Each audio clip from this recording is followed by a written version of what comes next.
Hello, I'm Jake, aka HamStuff, and the last time I started a video in Google Maps, we were here in Pottsworthy, so Naples, checking out the Campi Flegrei, so-called supervolcano. Well, as for the truth of whether it's a supervolcano, you can watch my video on that, but we're not here for Italy today. Over here in the United States, here in Wyoming, at Yellowstone National Park. It's here. There is a supervolcano. Someone capable of a VEI, Volcanic Explosivity Index, level 8 eruption. Could be quite hairy in terms of the survival of human species, were it all to go up with full force. So is there a chance that this very volcano could erupt this or next year? Yes, there is. Higher chance is about the same as winning the lottery on the same day you get hit by a meteor twice while underground. Fortunately, also, yes, we've got about 630,000 to 1 chance of it erupting. But in a very, very, very, very, very incredibly unlikely event that it did, what should you do? So how exactly does one survive the variety of volcanic hazards at Yellowstone? Well, to start off, water. Hot water. Thermal springs, mud pots, and geysers. They look very pretty when they erupt, but they can be very dangerous and can be hot enough to take your skin off, so stick to the boardwalk. This is normal day-to-day things.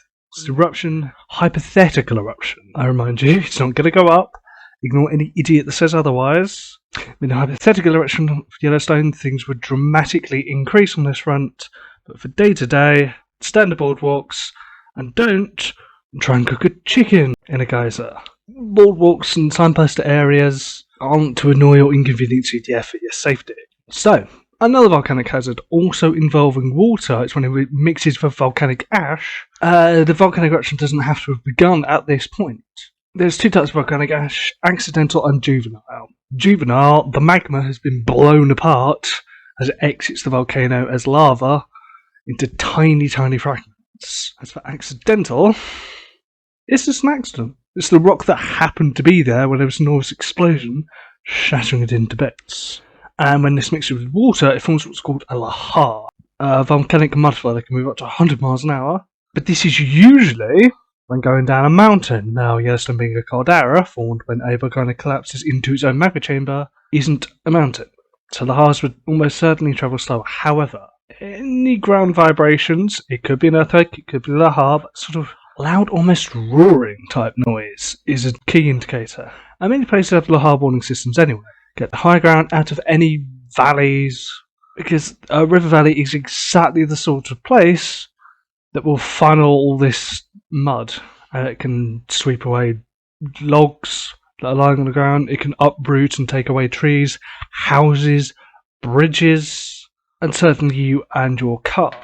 Now, we'll get back to ash in a moment. If you think volcanoes, they think lava, the beautiful Hawaiian-style lava flows. Not what you should typically expect, although they're certainly possible. Yellowstone, typically rhyolitic magma. It's a very, very high in silicon, very sticky, reluctant to move, and incredibly viscous.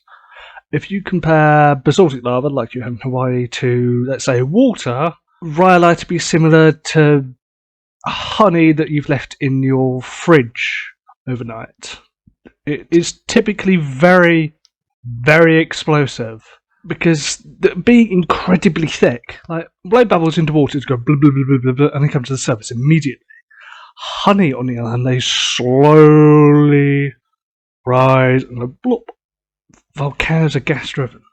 There's a lot of gas dissolved in the rock. And water as well. Water actually helps disrupt the crystalline structure of the rock as it melts, helping it melt easily at lower temperatures, in the same way that salt does to frozen water, also known as ice. So all that bubbles just burst open violently in an explosion, shattering it into tiny particles of volcanic ash. You wouldn't expect it to be very effusive, so when it goes more whoosh in a Hawaiian-style lava fountain, forming lava flows. But you do get rhyolitic lava flows. They don't move particularly quickly. And by no means advocating for stopping to have a picnic, but it is possible to stop and have a picnic and still be able to get away from a rhyolitic lava flow. And rhyolitic lava flows are actually where you find obsidian. Unlike in Minecraft, it's not particularly tough. You smack 2 bits into one another or a rock into it at just right angle and shatter off a piece, because it's glass. Basically, it's a type of volcanic glass. So, the crystalline structure of the magma. Crystals can reform in lava. It's one of the different ways of actually telling different properties of the lava, even if you weren't there to see it erupt, and even if you were. But there are no crystals in obsidian. Occasionally you get what's called snowflake obsidian, but obsidian will be found at the very core of a rhyolitic lava flow. It would look dark grey and rubbly. Think of a beautiful red Hawaiian lava flow. That's what comes up summers of lava. This isn't it. It's about as far away as you can get, sort of creaking and groaning and occasionally clinkering when it moves forwards. Like I said, as much as I don't suggest you do it, you could easily stop for a picnic ahead of a rhyolitic lava flow. It's best to move on out of that. As for Hawaiian-style lava flows, given the thick, granitic rhyolite lavas at Yellowstone, that's the last thing you'd expect. But in actuality, it does sometimes happen. So Yellowstone has had a lot more eruption than just a few massive exploding ones that we know about. It has had basaltic lava flows, like you'd see in Hawaii. This is called bimodal volcanism, where it switches between 2 modes of volcanism, sort of low silica, highly fluid basaltic magmas, and very thick, high silica rhyolitic magmas. I won't go into too much detail about it because I don't quite understand it. But basically, basaltic magma wells up. It can either sit there for a really long time, gradually cooling down and pulling in elements and minerals and leaching some out of it, like water. I've got a cup of tea, that's mostly water. What was in the tea bag diffuses into the water. Something similar happens with volcanic magma. Different minerals and elements go in and out over time, because things rarely stay the same. That's just chemistry. No lava in this though. So with these basaltic flows, they can move very quickly. However, that particular footage is it was in a channelized flow and had been for about a month at that point. As it spreads out, it is still quite slow, and you can escape it by walking a brisk pace.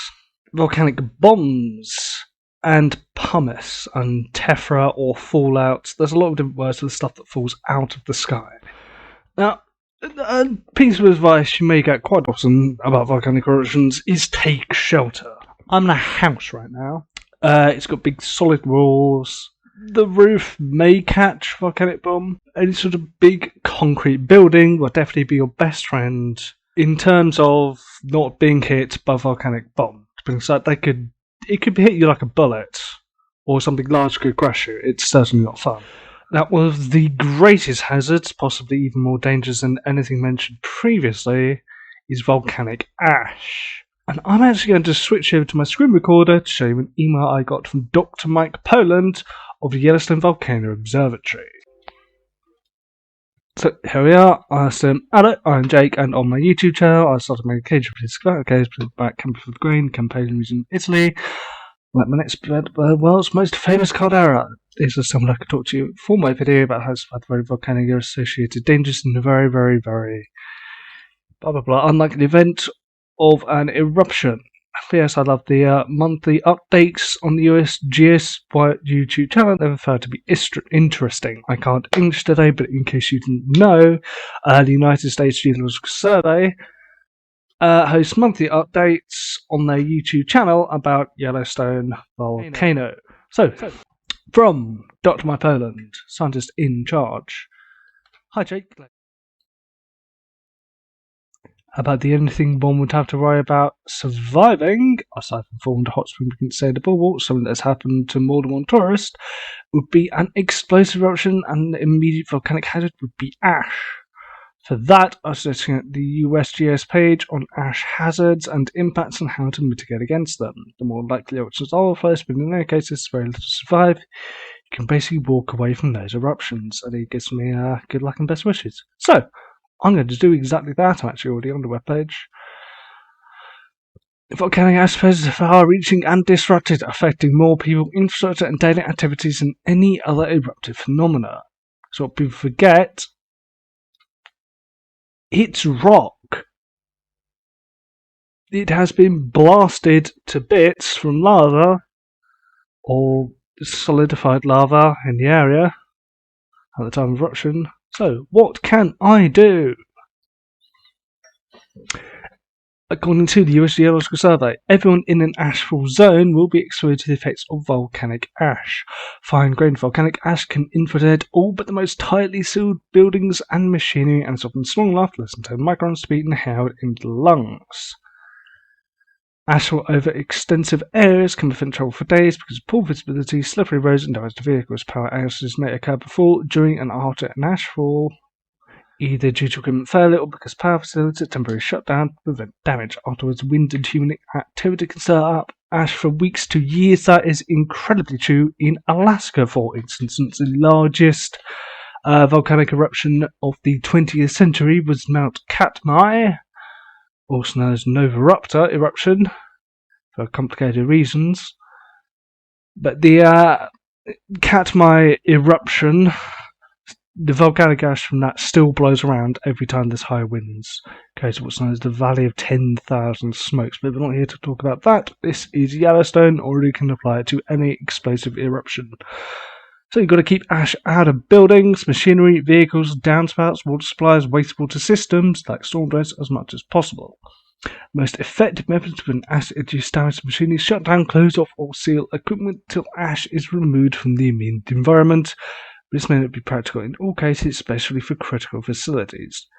Minimise exposure to airborne ash by using dust or filter masks or wet cloth, for example, or a handkerchief, and minimising travel. And clean up activities, neighbours, and whatever. Let's check out the case studies. Well, that's less information than I hoped. But same with the volcanic bombs. If you can get indoors, stay indoors. So I saw a source that volcanic ash is 22 pounds per foot, or about 32.7 kilograms per meter. Why does this matter? Because in the event of an explosive eruption, it's going to pile up on your roof, and that's actually something that killed a lot of people in Pompeii. They took shelter in a building, hoping the eruption would stop, or just thinking it's the end of the world, and their roofs collapsed under the weight. If you have a ladder and a broomstick, you had the tools to clear volcanic ash from your roof. Obviously, wet a t-shirt or a cloth and put it around your mouth while you do this to help protect yourself. So, the most unlikely, by far, type of eruption, but also very, very devastating, would be the typical supervolcanic eruption everyone associates with Yellowstone, which we're not overdue at all. That isn't how it works. So I'll remind you again, Yellowstone isn't erupting, and it's not about to. But in the really very, very, very unbelievably, incredibly unlikely event that we did get a super eruption, what should you do, and can we survive? Because I think that's probably why you clicked on this video. Now, given that the last eruption blasted out a crater, or rather collapsed inwards a crater, about 30 miles wide and 50 miles long, that's the size of the current Yellowstone volcanic caldera, it's going to be quite big. So, let's check out a PBS article about how to survive a supervolcano. Alright. one thing I forgot to mention, I will admit, no living beings caught in the Pyroclastic flow survive. They happen in violent volcanic eruptions. In short, a particularly large explosion widens the throat or the crater of the volcano, and due to fluid dynamics, when you put something through a smaller pipe, it goes faster. Through a wider pipe, the opposite is true, and it's less of a thrust upwards for the eruption column, basically all the big grey stuff, like ash and whatnot, coming out of the volcano. And then it starts to collapse and races down the side of the mountain, or just sort of outwards and away. A 2005 Geological Survey of London, Geological Society of London report, which is the best single source for the layman on super eruptions that I've seen, according to the author. I'll put his name on screen when I find it. Put statement succinctly: no living beings caught by a pyroclastic flow survive. Between 100 and 50 miles, so 50 to 100 miles away from the volcano, you're dead. In the event of a supervolcano eruption is what I've heard. And that is primarily due to the pyroclastic flows. In my opinion, one of the most terrifying furies a volcanic eruption can unleash. A massive searing hot cloud of gas and ash, hiding boulders, hurtling towards you at multiple hundreds of miles an hour. I'd say 100 miles an hour. How exactly would you outrun that? Well, if you're in a hilly area, go just behind a ridgeline, so up the hill and then down just a little bit. One thing that happened during the 1980 eruption of Mount St. Helens, this big lateral blast, is that volcanic pyroclastic flows raced along the ground, up the hill, and sort of skipped over.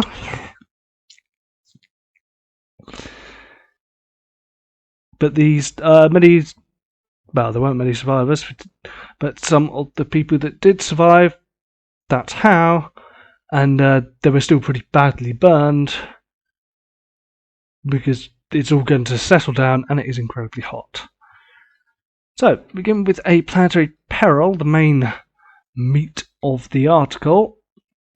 The devastation was spread much farther than the surrounding region. A stone monument atop Semeru, this is where he's basing his research on mostly, because he was actually there to witness the eruption. As it says right at the top, Semeru say Osameru, 20 minutes like clockwork. No such work with supervolcanoes. Okay, so he's seen Semeru volcano erupt. Supervolcano would be a lot more violent and powerful than that. Stone monument atop Semeru memorialized several people who had died there after breathing volcanic fumes. But a super eruption would kill millions if you're close enough to the eruption, and in a super eruption that can mean thousands of miles away. If you're breathing the ash in an unprotected way, you're breathing in tiny glass needles, says geologist Michael Rampino of New York Universal. They cause the blood vessels in your lungs to pop. Water in your lungs combines with this volcanic ash and eventually drown in a kind of soup or cement of wet volcanic ash. And of course I mentioned the 1980 eruption of Mount St. Helens. As furious as it was, tiny compared to that of your average super eruption. Even if you survived long enough for the ash to settle, you could still succumb to longer-term effects. A super eruption would smother many millions of square miles under an inch or more of ash. I do try to use metric in these, but of course PBS and Nova are American and are deathly afraid of the number 10. So 2.5 centimeters, that's an inch. Less than an inch could disrupt most forms of agriculture, so a single super eruption could lead to the starvation of millions of people, wildlife, and natural habitats to say would suffer just as grievously. Ash would collapse roofs, poison water supplies, and clog machinery such as vehicle and aircraft engines, causing transportation to grind to a halt. It would be pretty dire, says Bristol University's Sparks, who chaired a working group that prepared the Geological Society of London report, referring to the Yellowstone super eruption. Something like a third of the United States would be more or less uninhabitable, maybe a few months, even a year or two. To divide America up into like 3 sections, one of those uninhabitable for anything up to 2 years. So the biggest yet identified super eruption unloaded 1,200 cubic miles of volcanic debris. Check that out in meters. What number was it?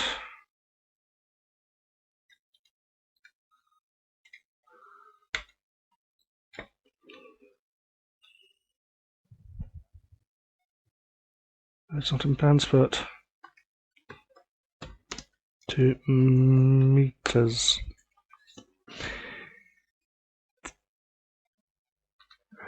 Let's try kilometers. There we go. That's better. So 5,001.8. So roughly 5,002 cubic kilometers. A kilometre, of course, being 1,000 miles. So if you want to know what it is in meters, so imagine a meter cube, and it's that times 1,000 in terms of volcanic debris and tephra, and I believe volcanic deposits formed in violent eruptions with any explosive products from an eruption is called TUFF, T-U-F-F. And large pyroclastic flows, particularly from large rhyolitic volcanoes, such as Yellowstone, can form what's known as welded tuff. It is somewhat different. Almost pyroclastic flows that just kind of weld themselves together and become solid. Be many, many meters above former ground level, and it is entirely solid. It's like concrete. Let's go back to this, because it seems we're reaching the end of the article anyway. But pretty dire. Some stage we face one of the eruptions that are inevitable. Yeah, every couple of tens of thousands of years to hundreds of thousands. Like I said, Yellowstone, not overdue, got a 1 in 640,000 to 1 chance. So a big enough super eruption, the biggest yet identified, unloaded that many kilometers of volcanic debris. That could have a global impact, thrashing everyone on Earth. Aerosol salt into the atmosphere could create a worldwide haze that blocks sunlight sufficiently to change its climate for several years.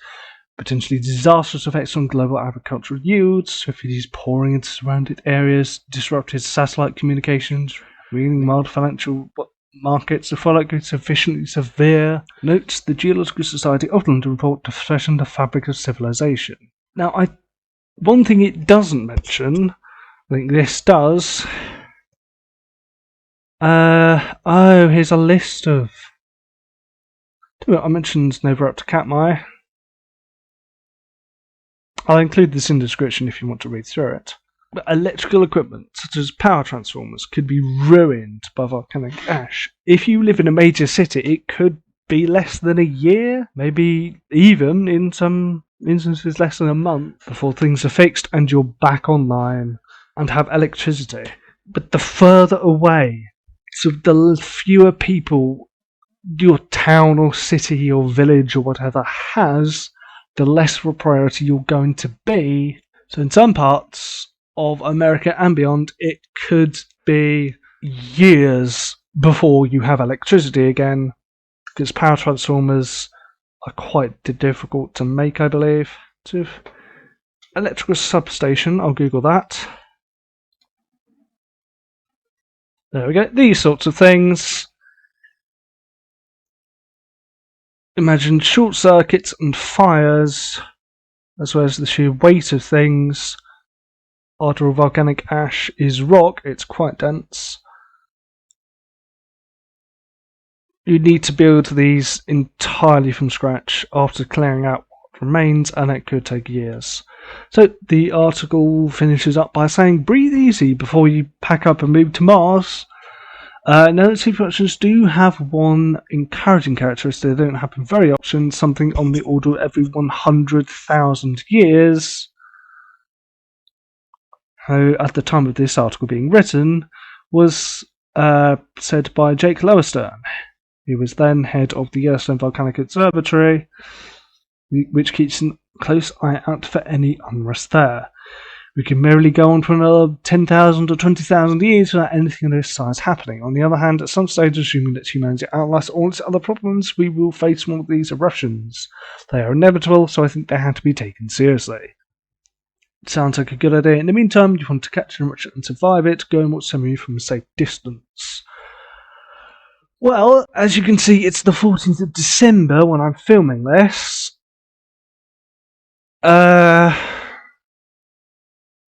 So maybe international travel's not the greatest. Here we are, Peter Tyson, that's the man that wrote it. International travel may not be the greatest idea. So there's some of the ways to survive some of the volcanic hazards at the world's most famous supervolcano, but not actually the largest. There are bigger ones out there. If you want more information, you can follow me.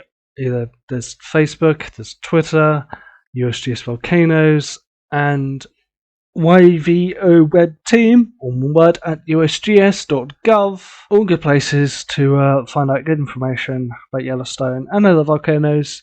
And of course, I'll cite all my sources in the description. Video technically over. However, I do want to talk for a little bit longer because there's a lot of bollocks going around stating that Yellowstone is going to erupt. It isn't. Now, you might be thinking, but would they tell us if it was going to? Well, they do monthly updates on their YouTube channel. Just type in USGS on YouTube. Is it possible they'd leave out information? Yeah, maybe. But it's an enormous volcano with millions of visitors a year go to Yellowstone National Park. At what point do you think someone would notice something is up? So there's a little scaremonger articles, 1,000 earthquakes happened at Yellowstone. Really? What else is new? In the last maybe year, there have been between 1,000 and 2,000 earthquakes at Yellowstone. In other shocking news, sun rises in east, sets in west. Do you know what you call a day with a buttload of earthquakes at Yellowstone? Tuesday. Where did you hear about these earthquakes? Well, in the newspaper. Where did they get information? United States Geological Survey. They never ask anyone that just was in the park, because there will have been earthquakes in the time you watch this video and no one would have noticed. Because they're so small. I just dropped my phone. That's probably about 10 times the size. Yeah, the vibration just from that, it's some of these earthquakes. They're really incredibly small. You may have heard there's a new fissure opened in 2018. Well, did you actually hear about a Yellowstone volcanic eruption? Or anything lava or ash coming out of the ground? No. There was a video I saw some time ago, I think it was, will Yellowstone erupt in 2019? Well, it's 2020 now. Answer that one yourself. So basically, am I saying take my word as gospel? Yes, absolutely, in all cases. But if you want to take what I say with a grain of salt, I am citing my sources. I actually showed some in the video, but they're all in the description below. People that say that Yellowstone is going to erupt, what are their sources? Where are they getting their information? Have they gone to BBC, Discovery, PBS, USGS to get their information? A clue? No. Well, I hope you've really enjoyed my video. I've got more videos about mostly gaming, some videos involving my face, and this is now my second video about a volcano. Just remember to like, subscribe, and also comments really help the videos be seen by the YouTube algorithm. If you don't like disinformation, this is a great video to help, as well as the ones that USGS themselves make. So please do comment, like, and subscribe, and catch me in my next video. So, during the 2018 eruption of Kilauea, I saw a lot of questions about how it could affect the Yellowstone volcanic caldera and system. And now, this is Kilauea caldera, where the new 2020 eruption has taken place. So, let's see how far away it is from Yellowstone, to help demonstrate why they have nothing to do with one another.